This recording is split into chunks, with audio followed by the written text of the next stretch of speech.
Konflik antara Israel dan Iran telah berlangsung sejak lama, namun mulai memanas pada Juni 2025. Perang 12 hari terjadi pada 13 hingga 24 Juni 2025, diawali serangan udara Israel. Amerika Serikat kemudian ikut terlibat pada 22 Juni tahun lalu dengan menyerang fasilitas nuklir Iran. Konflik pun meluas menjadi krisis internasional. Setelah gencatan senjata, ketegangan tidak pernah benar-benar reda.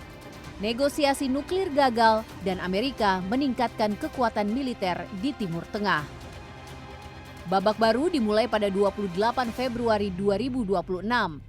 Israel dan Amerika melancarkan serangan besar ke kota-kota Iran seperti Teheran dan Isfahan. Iran membalas dengan serangan rudal ke Israel dan pangkalan militer Amerika di sejumlah wilayah di Tanah Arab. Konflik pun berkembang menjadi perang terbuka. Pada 1 Maret, Presiden Amerika Serikat Donald Trump mengumumkan pemimpin tertinggi Iran Ayatollah Ali Khamenei tewas dalam serangan udara. Serangan balasan terus berlanjut termasuk dari kelompok Houthi di Yaman. Hingga kini konflik telah menjadi perang regional besar di berbagai front dengan dampak global terhadap energi, ekonomi, dan keamanan dunia. Perang di balik setiap angka dan strateginya, ada rasa kemanusiaan yang tak bisa diabaikan, bahwa perang selalu menyisakan kehilangan, dan dunia kembali diingatkan bahwa stabilitas global adalah tanggung jawab bersama.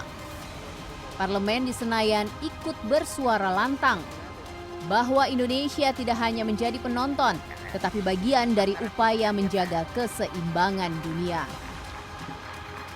Konflik antara Amerika Serikat, Israel, dan Iran tidak hanya mencerminkan pertentangan kepentingan di tingkat regional, tetapi juga menggambarkan tantangan besar bagi tata kelola global ke depan.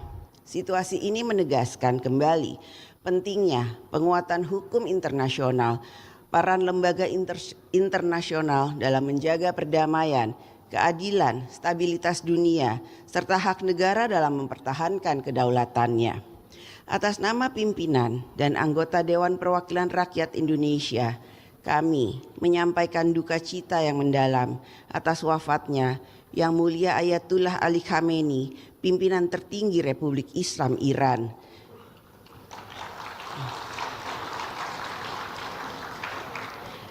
Yang gugur dalam serangan militer Israel dan Amerika Serikat terhadap wilayah Iran pada tanggal 28 Februari 2026.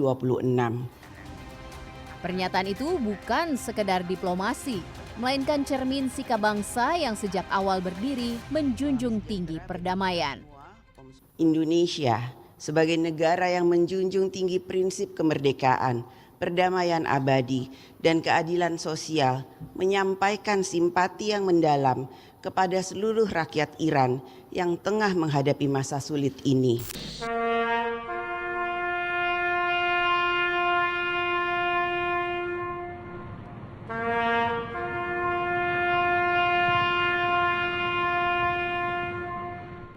Namun kabar pilu datang pada akhir Maret 2026.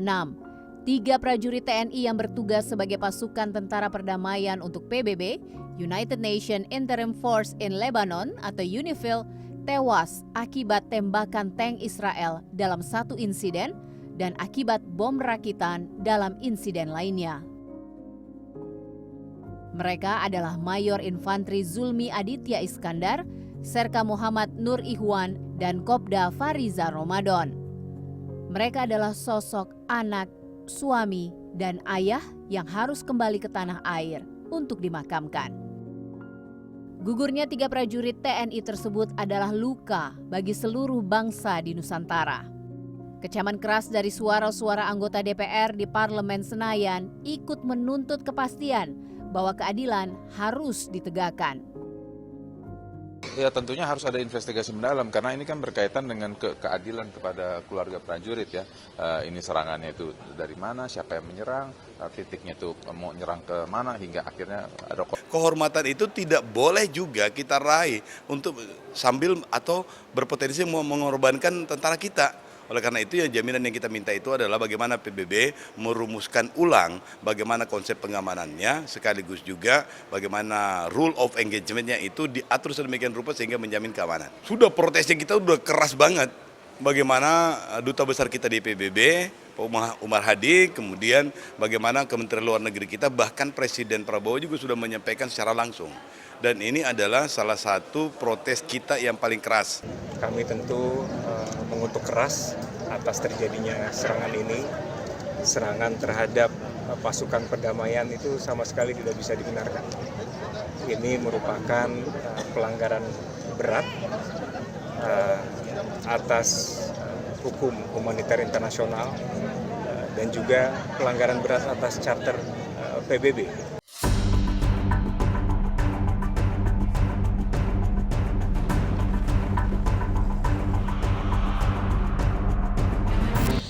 Ketegangan antara Iran dengan Israel dan Amerika Serikat memuncak pada akhir Februari 2026.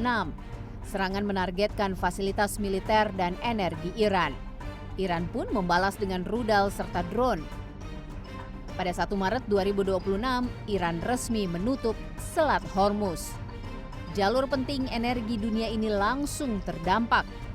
Jumlah kapal tanker turun drastis lebih dari 70%. Distribusi minyak global pun terganggu. Akibatnya harga minyak mentah dunia melonjak 8 hingga 15%. Bahkan sempat mendekati $100 Amerika per barel. Memasuki awal April 2026, situasi masih belum pulih. Pembatasan di Selat Hormuz terus berlanjut. Dampaknya meluas ke seluruh dunia. Risiko inflasi energi meningkat, biaya logistik naik, dan tekanan ekonomi global semakin terasa. Sekitar 20% pasokan minyak dan LNG dunia bergantung pada jalur ini. Dari konflik yang terus bereskalasi, dikhawatirkan oleh masyarakat menjalar ke berbagai sektor global. Salah satunya adalah sektor energi yang bisa menjadi ancaman serius bagi distribusi minyak dunia. Harapannya sih agar pemerintah tuh lebih peduli kepada kalangan bawah ya, terutama ya, karena kan nggak semua keuangan masyarakat kan sama dengan kalangan atas, jadi pemerintah tuh lebih pedulilah ke kalangan bawah, karena kan menurut saya tuh kayak plastik segala macam, apalagi bahan pokok segala macam akan naik kan, dan itu kan mempengaruhi sama kebutuhan masyarakat sekitar gitu. Jadi ya sebenarnya sih lebih pedulilah pemerintah kepada masyarakat, jadi lebih aware aja lah, lebih kenaikan harga itulah. So far sih sekarang Indonesia cukup agak bertahan ya terkait komoditas, apalagi terkait minyak ya. Kedepannya kan kita juga tidak harus tergantung pada impor dari luar negeri. Kedepannya harapannya nanti Indonesia punya cadangan minyak sendiri yang diolah sendiri. Kalau bisa jadi juga pusat ekspor jadi di Indonesia juga punya cadangan sendiri yang besar gitu untuk mengakomodir kebutuhan masyarakat Indonesia. Jadi tidak harus selalu impor dari luar negeri.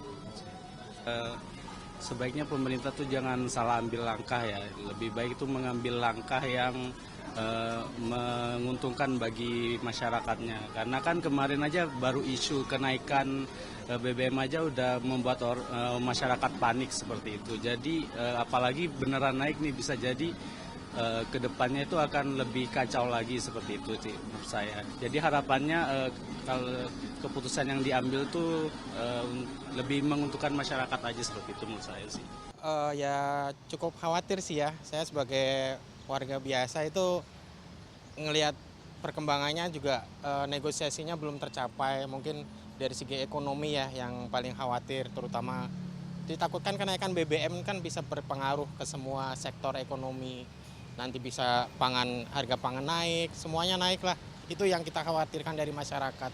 Ya top of mind pasti BBM ya, harganya kan pelan-pelan bakalan merangkak naik. Yang kedua mungkin kalau nanti kita terpaksa ikutan perang, ikutan harus memihak ke siapa gitu, itu aja sih. Dan it will be impacting the rest of the people of Indonesia juga gitu. Kekhawatiran masyarakat menjadi sinyal penting bagi negara. Melalui berbagai forum resmi, DPR RI bergerak cepat, mulai dari rapat koordinasi lintas komisi hingga rapat kerja bersama pemerintah. Komisi 11 DPR RI bersama Kementerian Keuangan melakukan simulasi fiskal terhadap skenario harga minyak dunia. Hasilnya, APBN Indonesia dinyatakan masih memiliki bantalan kuat.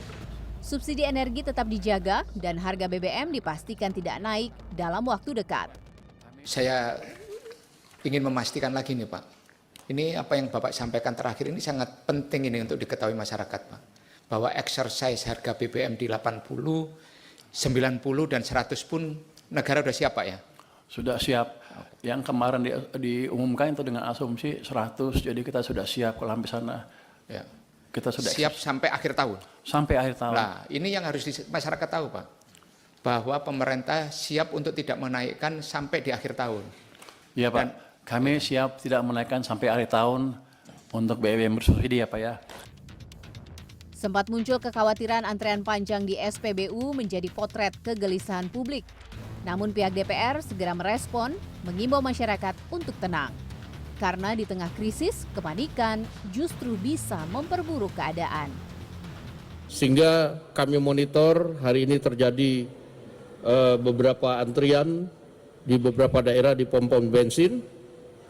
Sehingga kami himbau dengan adanya pengumuman dari pihak pemerintah bahwa belum adanya rencana penyesuaian harga BBM subsidi maupun non-subsidi, yang artinya mulai besok adalah masih tetap berlaku harga yang sama. Di tengah situasi global yang kompleks, langkah DPR mendapat perhatian dari kalangan akademisi bahwa kehadiran parlemen bukan hanya sebagai pengawas, tetapi juga pengarah kebijakan menghubungkan aspirasi rakyat dengan keputusan strategis negara.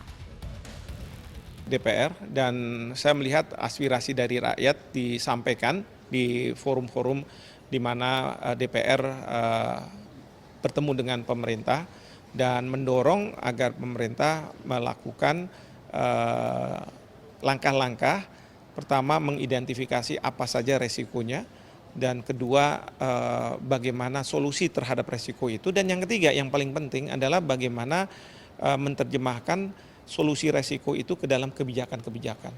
Nah ini yang memang sudah ada, tapi saya berharap bahwa pemerintah bisa memberikan awareness kepada publik juga. DPR RI melalui Badan Kerjasama Antar Parlemen atau BKSAP dan Komisi 12 terus memperkuat koordinasi dengan pemerintah dalam menyikapi dampak konflik di Timur Tengah. Parlemen ikut berupaya aktif untuk menghadirkan gagasan perdamaian di tengah kawasan yang masih bergejolak. Di sisi lain, langkah pemerintah dinilai sudah berjalan ke arah yang tepat. Namun kewaspadaan tetap diperlukan karena dinamika geopolitik yang belum mereda dan berpotensi membawa dampak luas bagi dunia, termasuk Indonesia.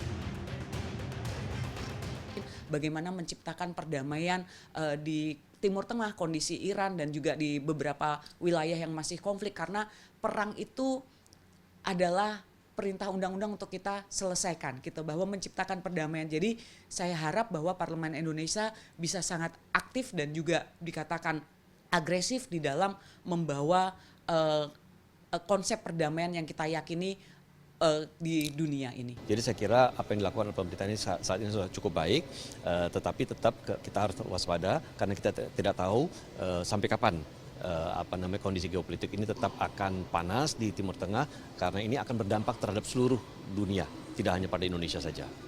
Di tengah dunia yang bergejolak, pihak DPR RI menegaskan sikapnya bahwa pemerintah Indonesia didorong tetap menjalankan politik luar negeri bebas aktif, menjaga keseimbangan dan berdiri di atas kepentingan nasional.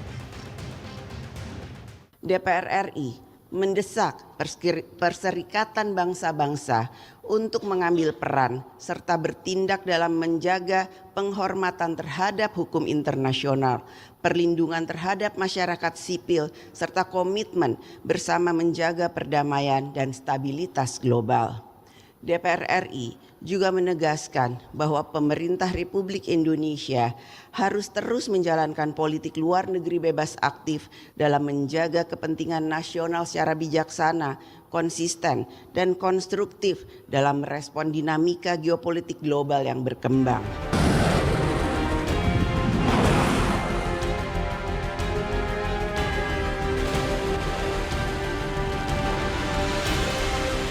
Perang itu memang tidak terjadi di Nusantara, namun dampaknya tak mengenal jarak. Di tengah ketidakpastian global, DPR RI hadir mengawal, menjaga, dan memastikan bahwa setiap kebijakan harus berpihak kepada rakyat. Suara-suara dari parlemen di Senayan tetap menyimpan harapan bahwa suatu hari dunia akan kembali tenang dan perdamaian bukan lagi sekadar cita-cita, melainkan kenyataan yang diperjuangkan bersama. Tim CNN Indonesia.